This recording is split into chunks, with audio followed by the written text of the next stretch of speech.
AKWA. All these are names. They are accusing him of all manners of criminalities. Have you arrested him on the act? Have you arrested him? Has he been arrested in the act?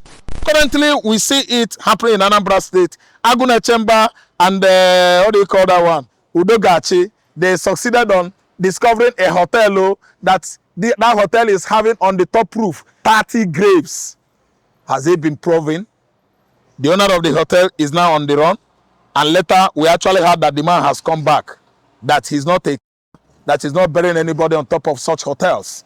We've seen how the so-called Aguna Chamber and Udonachi has been pointing accusing finger at that 23-year-old AKWA. All these are names. They are accusing him of all manners of criminalities. Have you arrested him on the act? Have you arrested him? Has he been arrested in the act? That is the issue.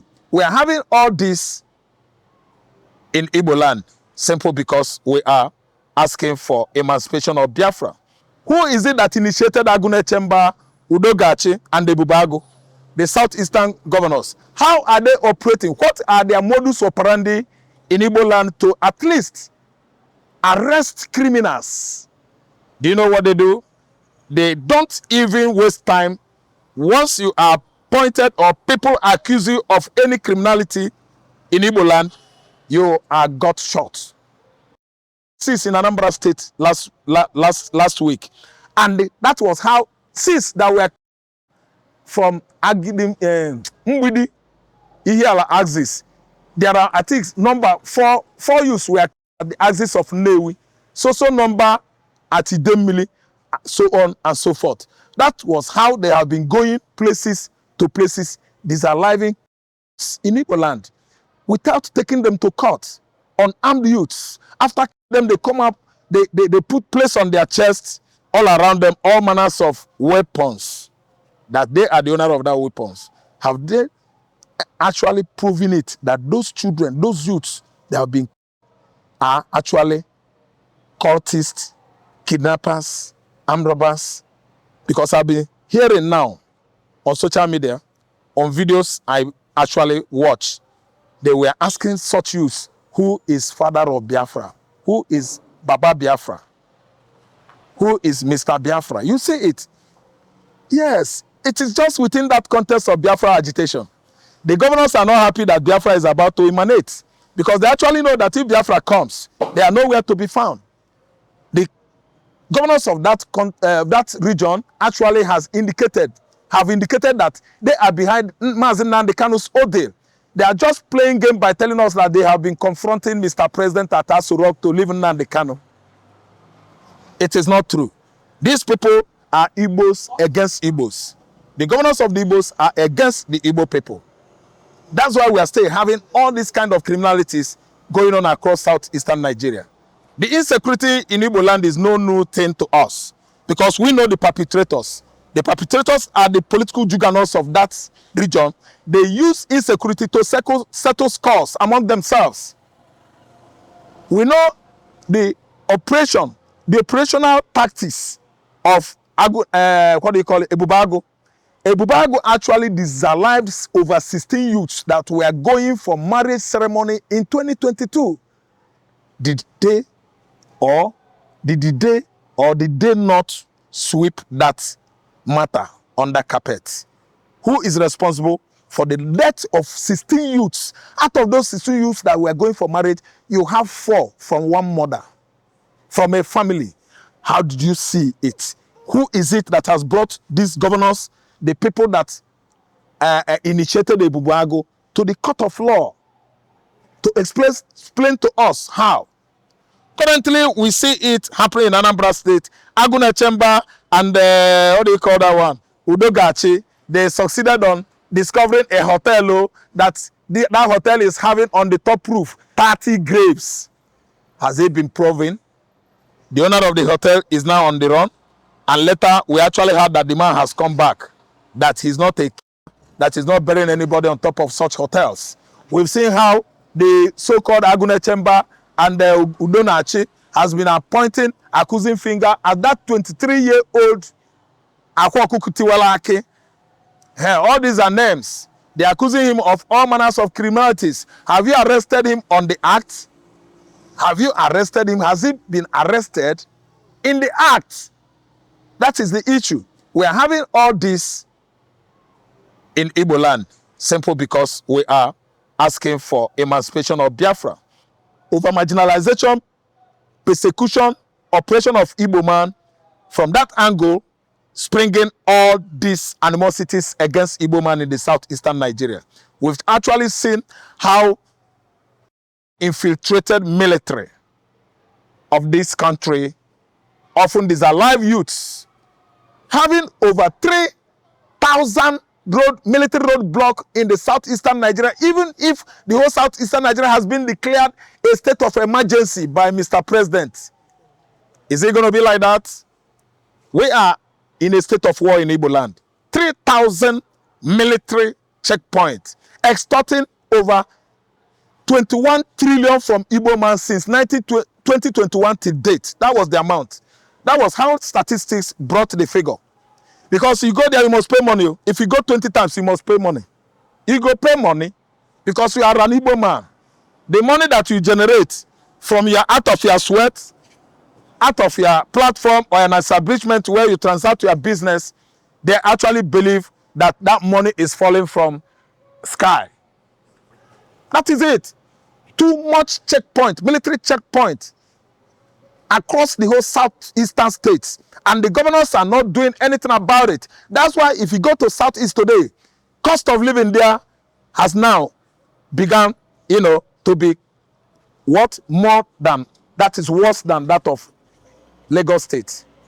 We are suffering in this state, but go to Igbo land and see more suffering. A plate of food, their normal plate of food starts from 2.5, 3.5 up. An Igbo land I know before, you cannot buy vegetable, you cannot buy gari, you cannot even buy yam. The military forces, federal forces, has added more to their suffering in the southeastern Nigeria. Even the standard of living I know that was so low then has now, skyrocketed to the skies. And people are actually going through excruciating condition across southeastern Nigeria because Biafra has come. And none of the governors, Peter Mba is there constituting trouble, more trouble. Soludo is there seeing that Labour is going to at least outsmart him comes next election. He has now started constituting trouble. The Labour governor or gubernatorial candidate has been kidnapped last week. Nobody knows his whereabouts. And the Labour movement, obedient movement, are protesting for how many days now? Soludo has started using force on those youths. Before you know it, those youths will be accused of kidnapping ritualists or cultists because they are questioning for their right.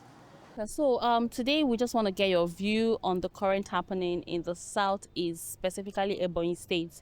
There have been cases from the Ebonyi State youth.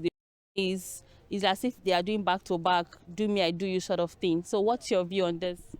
What's transpired in Ebonyi State is quite obvious and clear to all of us that are aware of insecurity, going on in the southeastern Nigeria. The people in question that were attacked were the locals, the youths, and so on and so forth. It happened in a community, a ZAR community. The ZAR community are farmers, predominantly. They are farmers. And, in Igbo land, there are places that are mapped out as farm settlements. So these people are living in that area, very, very secluded from the town. So they often, have this clutch with the herders who are grazing on their farmlands. Grazing on their farmland where they cultivate corns, rice, plantation, beans, granite mostly, and so on and so forth. So the herders, they warn them often and often. Still, you know how stubborn the Fulani herders are. They keep on grazing on the farmland of these Ezar farmers, Ezar youths. Most of their youths are farmers. They engage themselves, on farming. So when there was a clash between the two, the grazers now retreated, threatening to come back. The Izar youth, the Izar communities, men and women, they were at least, prepared to repel them if they come or resist them. So what actually transpired was that some persons said soldiers, allegedly, because in Nigeria, they will perpetrate crime, they will use allegation. They actually know that these people perpetrated this crime. They say you should use allegedly, allegation, or supposedly, or presumably. So it's all grammar. And these forces, military forces, they said they allegedly came or went to the community and pacify the youth, the farmers, that they should be going their normal businesses, that the headers are not coming. And that was exactly how it happened in Adamawa last year. Macham tribe. They said the soldiers, the military forces came and pacified with them and said, go to your various huts or slums or houses and sleep with your two eyes closed. Macham tribes then went back to their slums and houses. As it wasn't up to, let's say, 1 hour, the headers, killer headers, came back to that community in Macham area of Adamawa State and disallowed almost everybody, set the whole slums, the whole houses ablaze. Then now the communities came together and said, never again should they listen to the military, that they are going to form their own security outfit. They are going to face the headers anytime they invade their communities. It was an eye-opener for the Macham tribe or communities, but the destruction has been done. So likely, or let me say, similarly to what happened to Izar people presently, they were pacified by the military forces, telling them that nothing will happen, that they are there to protect them, that they are aware of, the headers in that community. These people, these Igbo men, these Izar men went into their various houses and slums and they slept. All of a sudden, they said it was not up to 1 hour.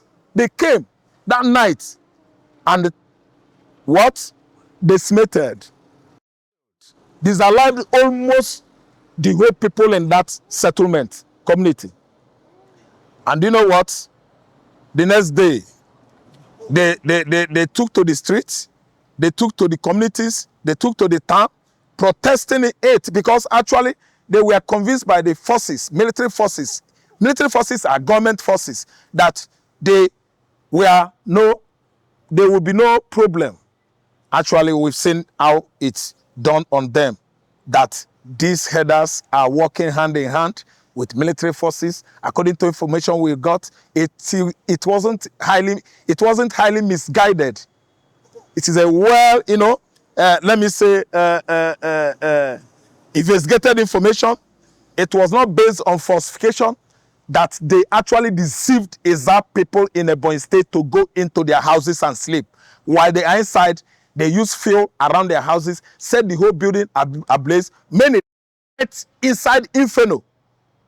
Yes, burning inferno. You see it? That was what orchestrated what took place, at Afi axis, where the youth in Ebonyi State were protesting, rioting, trying to set. I'm not sure if they had actually set mosque ablaze.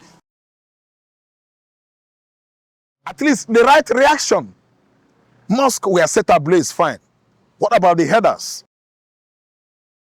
I'm talking to you now, they are waiting for the headers. They actually know their settlement in the bush. So what is going on now is that Izar militia and they are going to clash. If not, they have already started clashing together.